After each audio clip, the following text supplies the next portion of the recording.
नमस्कार, TV 27 news में आपका स्वागत है। मैं हूं अर्णा त्यागी। बड़ी खबरों की शुरुआत करेंगे। सीधा आपको अब बागपत ले चलेंगे। बागपत जिला कारागार में श्रीमद् भागवत कथा का आयोजन किया गया। इस मौके पर टीवी 27 न्यूज ने पहुंचकर बागपत जिला कारागार में पुलिस विभाग और कैदियों के साथ आध्यात्म से जुड़े लोगों से इस अनोखे प्रयास को जानने की कोशिश की।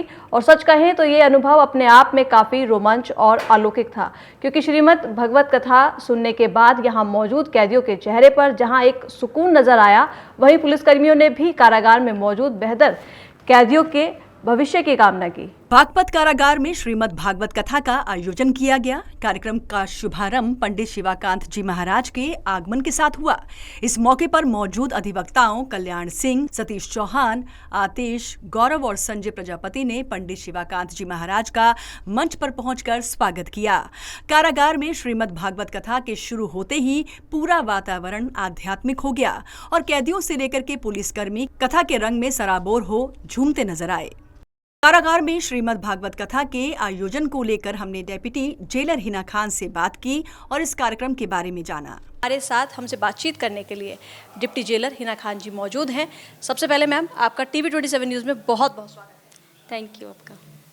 जानना चाहेंगे कि ये जो कथा है, इसका आयोजन जो कराया जा रहा है, इसके करने के पीछे क्या ख्याल आया, क्या उसका उद्देश्य है? ये सोच असल में जुडिशरी से हमको मिली थी।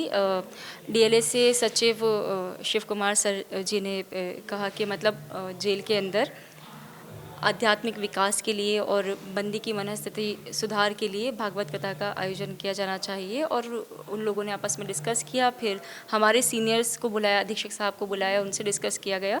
तो फिर इस पर विचार विमर्श हुआ। उसके बाद हमने इसकी रूपरेखा तैयार की।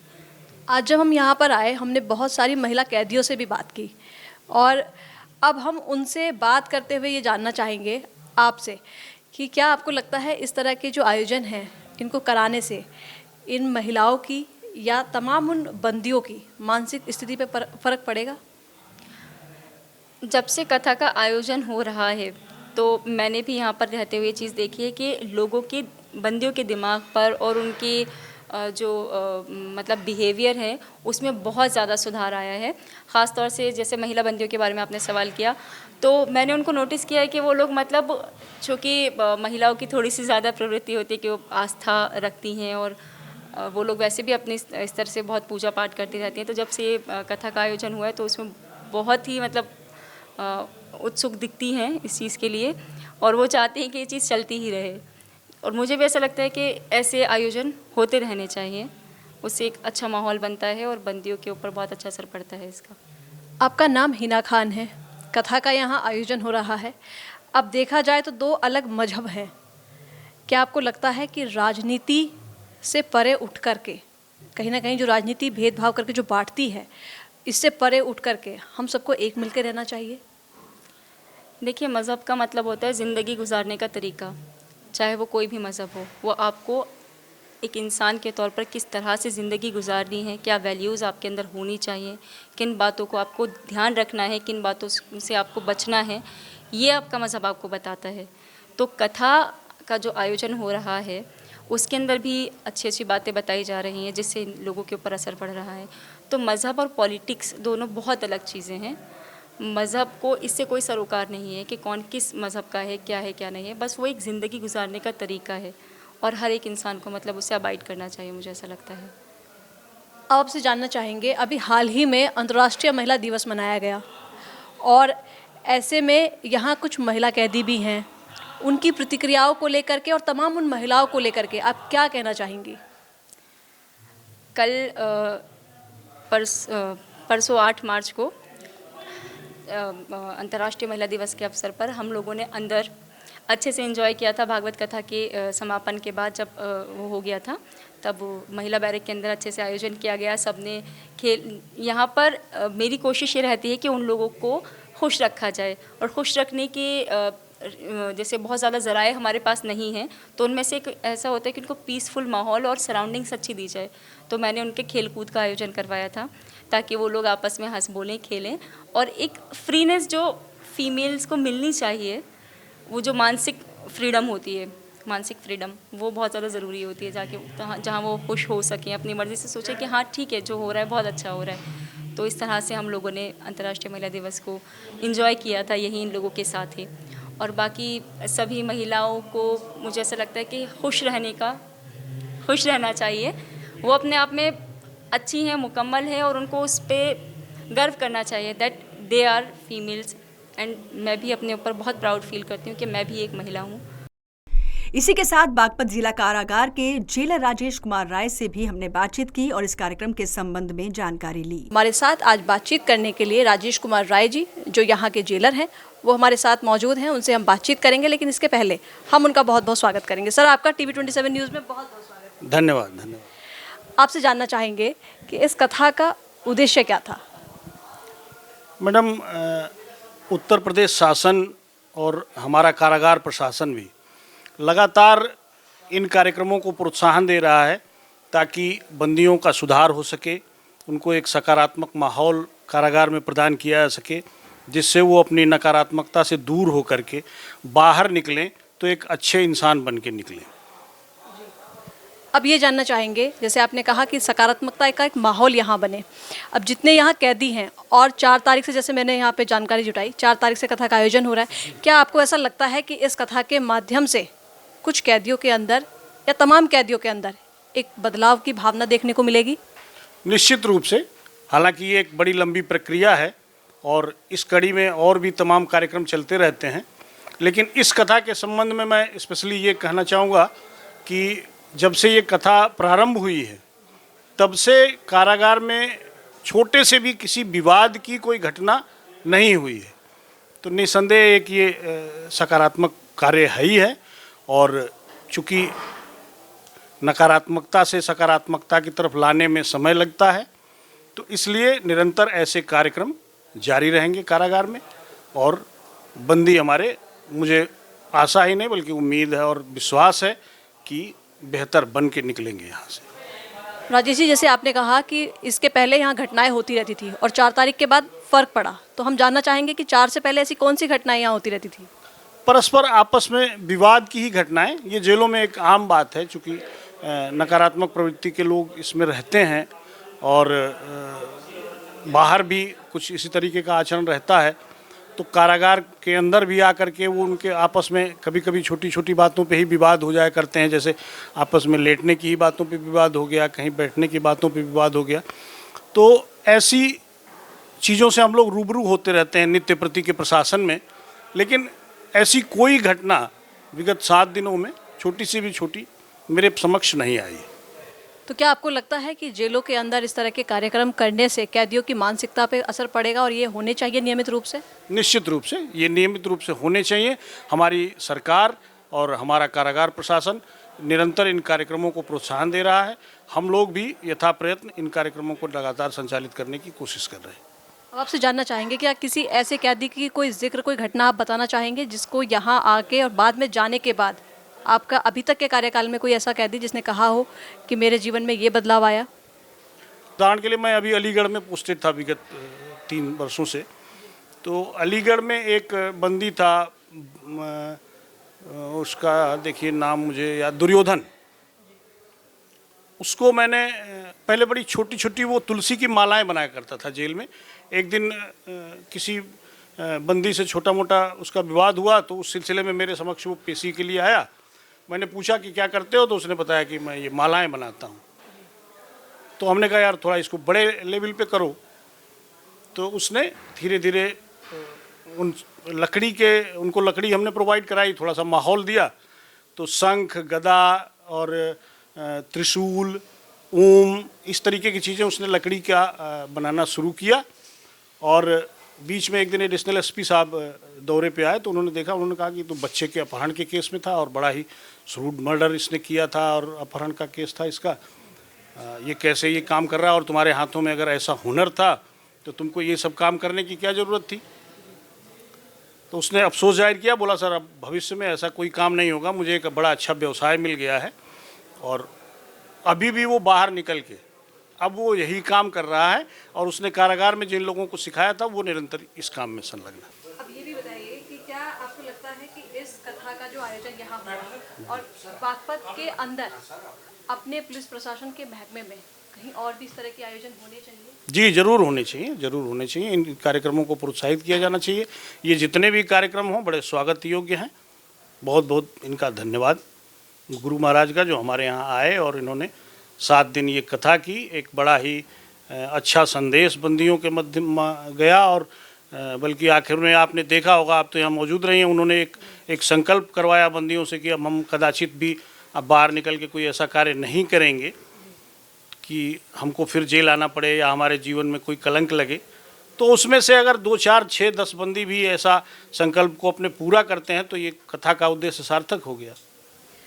ये बताइएगा कि अक्सर कैदियों की जो भूमिका है, अंदर आने के बाद जब वो वापस बरी होकर बाहर जाते हैं, समाज में उनके प्रति एक नकारात्मकता का भाव पैदा हो जाता है और लोग उनको एक पूरी ज़िंदगी एक कैदी के रूप में ही, एक मुजरिम के रूप में ही देखते हैं। आप उस समाज से क्या कहना चाहेंगे? देखिए, ऐसा नहीं होना चाहिए।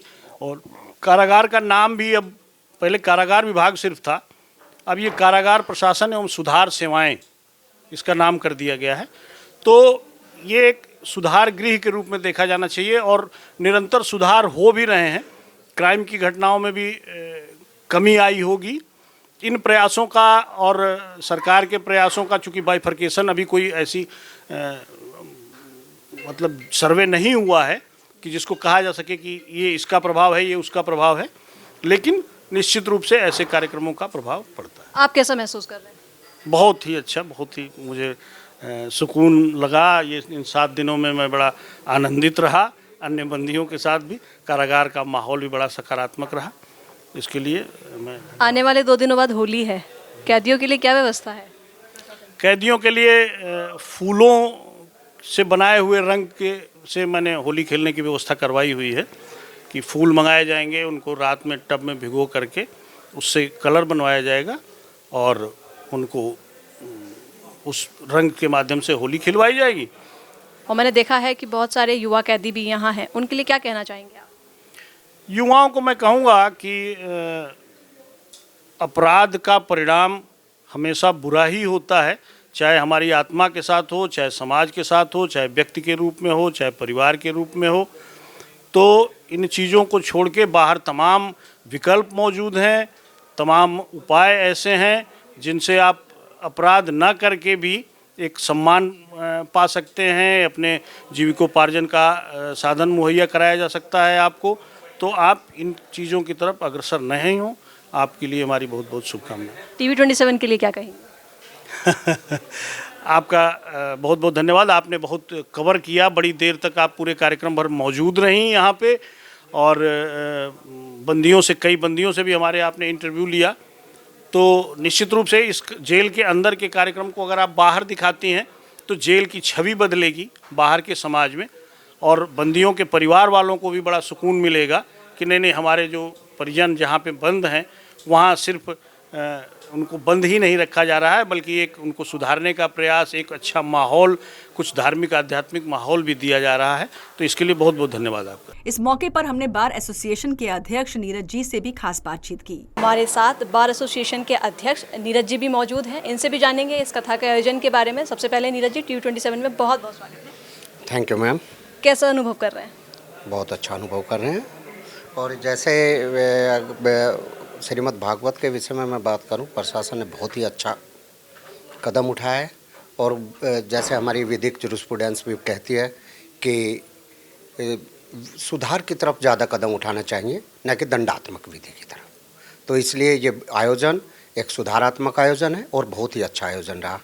मैं इसमें कड़ी में अपने जो जजेस, जो जेलर्स और जो एडमिनिस्ट्रेटिव रहे हैं अधिकारी लोग, उन सभी को धन्यवाद दूंगा और वे धन्यवाद के पात्र हैं।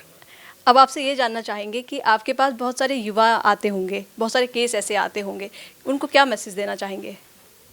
किस टाइप के केस में मैम से जान सकता हूँ? देखिए, केस तो कोई भी हो सकता है, और बहुत सारे युवा आज, चाहे वो छोटी छोटी घटनाओं को लेकर आपके पास आए, चाहे वो चोरी का केस हो जाए या छेड़खानी के केस हो जाए, महिला वाले केस हो जाए, उनको क्या कहना चाहेंगे? हाँ, मैं अपने युवा साथियों से यही कहना चाहूँगा कि हम एक सभ्य समाज का भाग हैं, और हमें सब समाज तभी होता है कि हम अपराध से दूर रहें। जो दंडात्मक विधि हमारी बनाई गई है उसका उल्लंघन हम कभी भी ना करें और विधि का पालन करते हुए हम एक सभ्य समाज का अच्छा अनुपालन करते हुए एक अच्छा भाग बने। इस कार्यक्रम में आचार्य प्रभाकर मोहिनी शरण कृष्ण ने भी कार्यक्रम को लेकर के अपने अनुभव साझा किए। और हमसे बातचीत करने के लिए एक और मेहमान मौजूद हैं, इनके पास चलते हैं। क्या नाम है आपका? मेरा नाम आचार्य प्रभाकर कृष्ण मोहिनी शरण और मैं हरिगढ़ से, जो कि पूर्व में नाम ही उसका हरिगढ़ था, अब लोग अलीगढ़ कहते हैं कि हरदासपुर की नगरी है।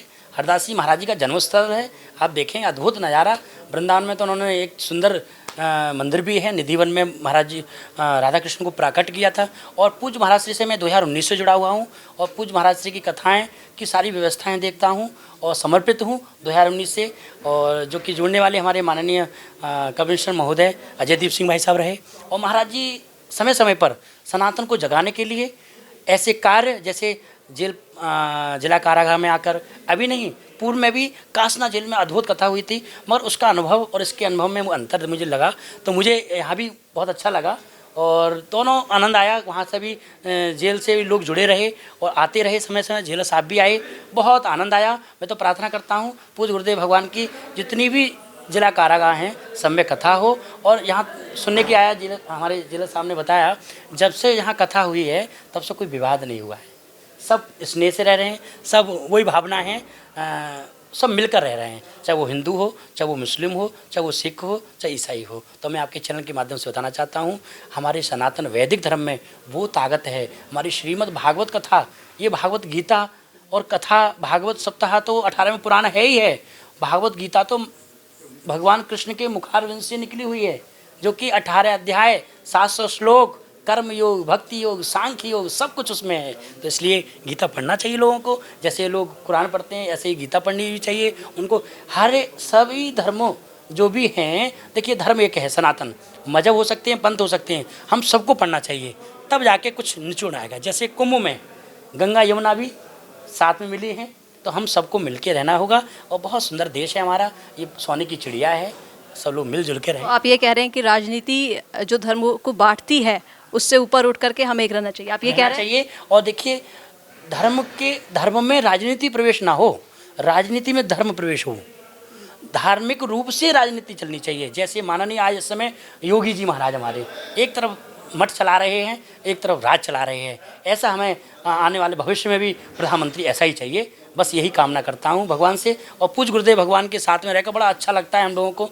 जो कि शिवाकांत जी महाराज आज पूरे भारत में नहीं पूरे विश्व में सनातन यात्रा के माध्यम से हम सब लोगों को एकजुट कर रहे हैं। इस मौके पर हमने ADJ secretary DLSA Shiv Kumar से खास बातचीत की। इसी कड़ी में हमसे बातचीत करने के लिए ADJ secretary DLSA Baghpat Shiv Kumar ji मौजूद हैं। सबसे पहले शिव कुमार जी, आपका बहुत बहुत स्वागत है TV27 न्यूज़ में। थैंक यू, आपको बहुत बहुत धन्यवाद। पहला सवाल आपसे ये जानना चाहेंगे, ये जो आयोजन आज यहाँ हुआ है, जो आध्यात्म जो कथा यहाँ हुई है, इसका विचार कैसे आया? देखिए ऐसा है कि ये जो जेल बागपत जेल थी, इसमें 2-3 कैजुअलिटी बहुत जल्दी हुई। तो 2-3 कैजुअलिटी होने के बाद जेल प्रशासन काफ़ी चिंतित था। तो जेल प्रशासन के मन में आया कि हाँ कुछ कराया जाए। तो इस बात को मैं अपने प्रशासनिक न्यायमूर्ति महोदय से उनके समक्ष भी हम लोग रखे कि इस तरह की चल रही है, तो कुछ अगर अध्यात्म से जुड़े हुए कुछ प्रोग्राम, कुछ अवेयरनेस का प्रोग्राम अगर चलाया जाए तो मे भी हो सकता है कि कुछ सकारात्मक वातावरण बने। तो वहाँ से माननीय प्रशासनिक न्यायमूर्ति महोदय का एक निर्देशन प्राप्त हुआ, उनका एक संरक्षकता प्राप्त हुई। तो उनके निर्देशन, उनके संरक्षकता में जिला जनपद न्यायाधीश बागपत श्री संजय मलिक के निर्देशन में तथा जिला कारागार प्रशासन के अनुरोध पर जिला प्रशासन बागपत के सहयोग से, जिला विधिक सेवा प्राधिकरण के संयुक्त सहयोग से एक अध्यात्म की तरह बंदियों के सुधारात्मक, उनके पुनर्वास के लिए, मनोस्थिति परिवर्तन के लिए एक अध्यात्म का प्रोग्राम आयोजित किया गया कि हाँ जो भी बंदी है, चूँकि ये कन्फाइंड है, इनको इस चारदीवारी में कुछ भी नहीं मिलता, इनमें आपस में बात करने में भी थोड़ी सी समस्या है, क्योंकि ये बहुत ही भिन्न भिन्न परिस्थितियों से निकल कर आते हैं, भिन्न भिन्न गाँवों से आते हैं, सबके अपने अलग अलग वेरिएशन है धार्मिक से लेकर कल्चरल तक। तो ये हुआ कि भाई एक थोड़ा सा इनको माहौल दिया जाए, इनमें कुछ सकारात्मकता है, जो निगेटिविटी है उसको बाहर करने का प्रयास किया जाए, सुधारात्मकता की तरफ हम ले जाने का प्रयास कर रहे हैं। तो उसी अनुक्रम में ये श्रीमद् भागवत कथा का भी आयोजन, जो कि एक अध्यात्म से जुड़ा हुआ मसला है, इसको लाया गया, जिसमें सर्व धर्म समभाव के थीम पे हम लेकर आगे बढ़े कि इनका हम पुनर्वास कराएं बंदियों का।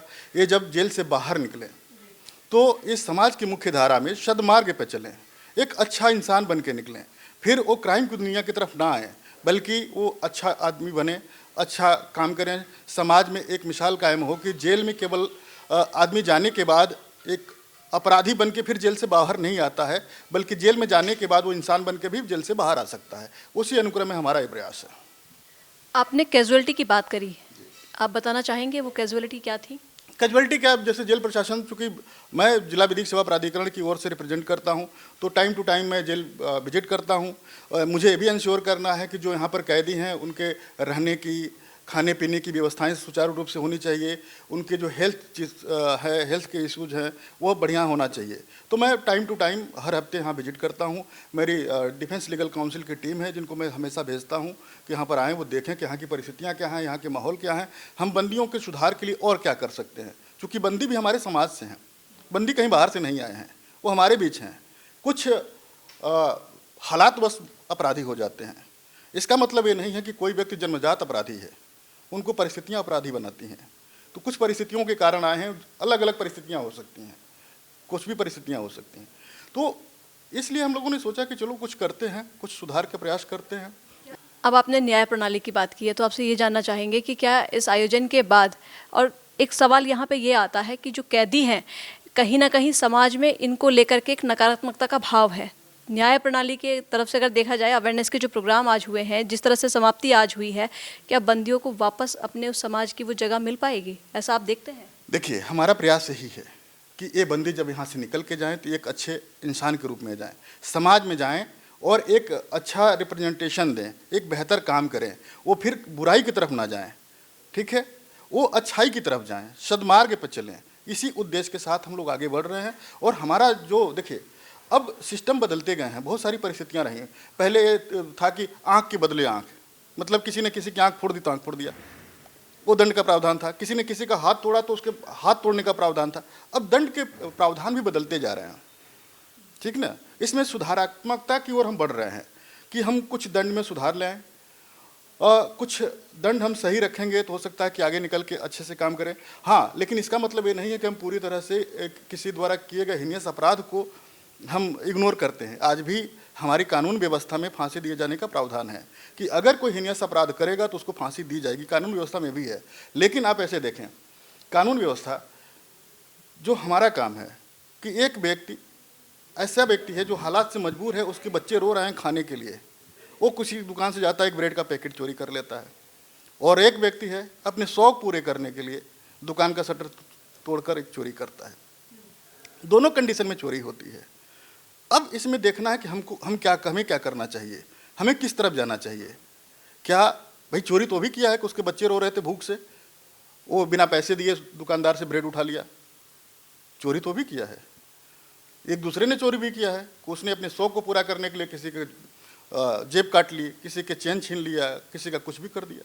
तो इसमें डिफ्रेंशिएट भी करना है। हमें ऐसे दंड रखने हैं कि वह जो व्यक्ति है, अगर अपराध साबित हो जाता है तो ऐसे दंड की व्यवस्था करनी कि उसको मतलब समाज में जाए, एक अच्छे मैसेज के साथ जाए। और हो सकता है कि इस बार हालात उसके ख़राब थे, अगली बार हालात ख़राब ना हो तो कभी फिर चोरी नहीं करेगा।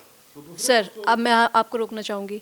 आज जब मैं यहाँ पर घूमी हूँ सब जगह, और जितने भी महिला या पुरुष जिनसे भी मेरी बात हुई, बंदियों से, कहीं ना कहीं उन्होंने न्याय पर सवाल उठाए और उन्होंने ये कहा कि सही से इन्वेस्टिगेशन ना होने की वजह से आज हम यहाँ 1 साल 2 साल की सज़ा काट रहे हैं। इस पर क्या करें? देखिए, सवाल उठाने के लिए कोई उठा सकता है, हम किसी को संतुष्ट नहीं कर सकते। इन्वेस्टिगेशन डिपार्टमेंट मेरे पास नहीं है, हमारे पास आफ्टर इन्वेस्टिगेशन सारे मामले आते हैं। तो हम इन्वेस्टिगेशन डिपार्टमेंट इन्वेस्टिगेशन के संबंध में कोई बात नहीं कर सकते, क्योंकि सवाल उन्होंने न्याय पे उठाए। सर, न्याय पे उठाई बता रहे हैं। देखिए, सवाल हम सबको संतुष्ट नहीं कर सकते, न्याय की अपनी एक प्रक्रिया है, ठीक ना। हमने आपको बताया ना कि तुरंत FIR लाज होते ही कोई जजमेंट नहीं किया जा सकता, उसकी एक प्रक्रिया है कि उस प्रक्रिया में हमें एविडेंस लेना है। जो वादी मुकदमा है उसके साथ भी तो कोई घटना घटी तो वो भी तो पीड़ित है, उसको भी तो कोई चोट हानि पहुंची है, उसको भी प्रोटेक्ट करना है। जो जिस पे आरोप लगाया गया उसे भी देखना है कि इस पर कहीं ऐसा तो नहीं कि गलत आरोप लगा दिया गया है, उसका भी इन्वेस्टिगेशन करके। तो ये विदाउट एविडेंस लिए हम नहीं कुछ कर सकते ना। तो हमें तो दोनों पक्षों का एविडेंस लेकर फिर तय करना होगा। अब एविडेंस की एक प्रक्रिया है कि कैसे एविडेंस लिया जाए। अब पता चला कि आईओ जो है कोई आज विवेचना किया और बहुत दूर पोस्टिंग हो गई, उसका नाम पता ही नहीं मिल पा रहा है, तो बिना उसका नाम पता मिले कैसे कर सकते हैं? जजमेंट करने के लिए तो अपनी एक तरीके हैं, अपने एक प्रोसीजरल है, तो हम प्रोसीजर को ही फॉलो करके कर सकते हैं। जो भी जजेज हैं प्रोसीजर के माध्यम से तो काम करेंगे, एक कानून के दायरे में रह के काम करेंगे। कानून के दायरे से तो बाहर कोई नहीं जा सकता ना, हम कानून से ऊपर नहीं हैं, हम कानून की परिधि में बंधे हुए हैं। हाँ, मेरा काम है, चूँकि जिला विधिक सेवा प्राधिकरण जो है लोगों को जागरूक करने का प्रयास करती है कि पहली बात है कि किसी के साथ कोई घटना ना घटित हो, उस व्यक्ति को इतना जागरूक कर दिया जाए कि कोई ऐसा काम ना करे कि उसको कोई अपराध की श्रेणी में आए। अब किसी व्यक्ति के साथ अगर कोई अपराध हो जाता है तो उसको भी वो न्याय कैसे पा सकता है, उसके लिए भी हम लोग जागरूक करने का प्रयास करते हैं कि भाई वो न्याय कैसे पाए। अब यहाँ देखिए, अब डिफेंस लीगल सिस्टम एक एस्टेब्लिश किया गया है, क्योंकि आपने देखा कि जजेज केवल जजमेंट करते हैं, सजा कराते हैं या छोड़ते हैं जो भी। अब एक दूसरा विंग भी नया कंसेप्ट अभी लॉन्च हुआ 2-3 सालों से कि अब जुडिशरी में डिफेंस काउंसिल सिस्टम लागू किया गया है, जिसमें हम निःशुल्क विधिक सहायता बंदियों को उपलब्ध कराते हैं, जो जेल में बंदी हैं, महिलाएं हैं, जो स्पेशली जेल में निरुद्ध बंदियों के लिए है कि उनको अगर उनके पास पैसे नहीं हैं, पैसे के अभाव में उनकी कोई पैरवी नहीं कर पाता है या उनकी पैरवी करने वाले नहीं हैं, तो हम ऐसे लोगों को निःशुल्क विधिक सहायता उपलब्ध कराते हैं। उनका पक्ष हम कोर्ट में मजबूती के साथ रखते हैं। जो भी जिस भी जिले में जिला विधिक सेवा प्राधिकरण है, वहाँ के जो सचिव हैं उसकी मॉनिटरिंग करते हैं और हम लोग इसमें सक्सेस भी होते हैं। हमने यहाँ पे लगभग इस समय वर्तमान में 250-300 बंदियों को हम लीगल एड दे रहे हैं।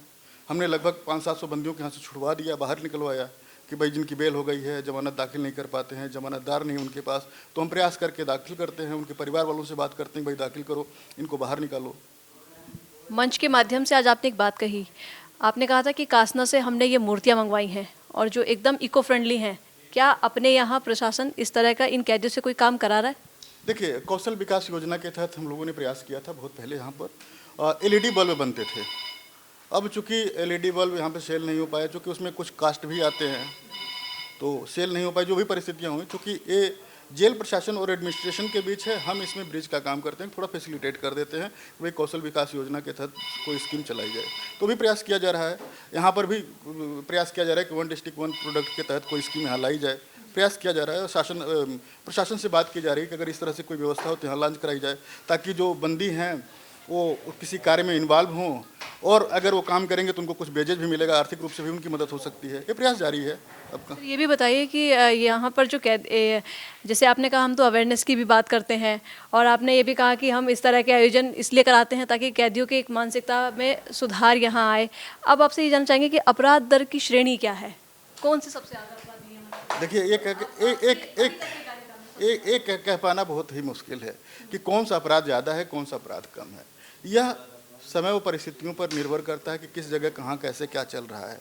इस बात पे हम नहीं बता सकते कि वहाँ के अपराध की किस अपराध की दर ज़्यादा हो रही है। किसी भी अपराध की दर ज़्यादा हो सकती है। अब देखिए, जैसे साइबर क्राइम चल रहा है, साइबर फ्रॉड चल रहा है, इसमें सबसे अधिक ये हैं।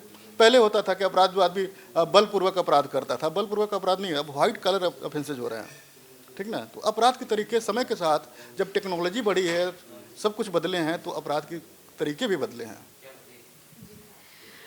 अब आपसे एक सवाल और, जो अंतिम सवाल है, टीवी 27 न्यूज़ के लिए क्या मैसेज आप देना चाहेंगे और युवाओं को क्या कहना चाहेंगे? देखिए, टीवी 27 के लिए ये कहना चाहूँगा कि वह जो अवेयरनेस प्रोग्राम मैक्सिमम अधिक से अधिक लॉन्च करें। वो चूँकि आपका ऐसा मंच है कि आप ज़्यादा कुछ कर सकते हैं, आप फील्ड में हैं, तो आप इस तरह के प्रोग्राम लॉन्च करें कि जिससे कि अपराध की दुनिया की तरफ लोग ना बढ़ें, उनको अवेयरनेस आप ले आएँ, आप लाने का कोशिश करें, बताएं कि किस तरह से कौन सा कार्य जो है अपराध की श्रेणी में आता है, उसको किस तरह से हम रोक सकते हैं। अवेयरनेस प्रोग्राम, अच्छा अगर कहीं कोई बात है तो बहुत सारी गवर्नमेंट की हेल्पलाइनें भी चली हैं, वो भी आप अपने चैनल के माध्यम से ला सकते हैं, ताकि लोगों में जागरूकता आए, लोग अपराध की तरफ बढ़ने से बचें, व्यसन से बचें। भाई जो नशे हैं, ड्रग्स से दूर रहें, भाई नशा ना करें। नशा भी एक मेन कारण है हमारे समाज में कि जो लोग नशा करते हैं वो अपराध की तरफ ज़्यादा खींचे हुए चले जाते हैं।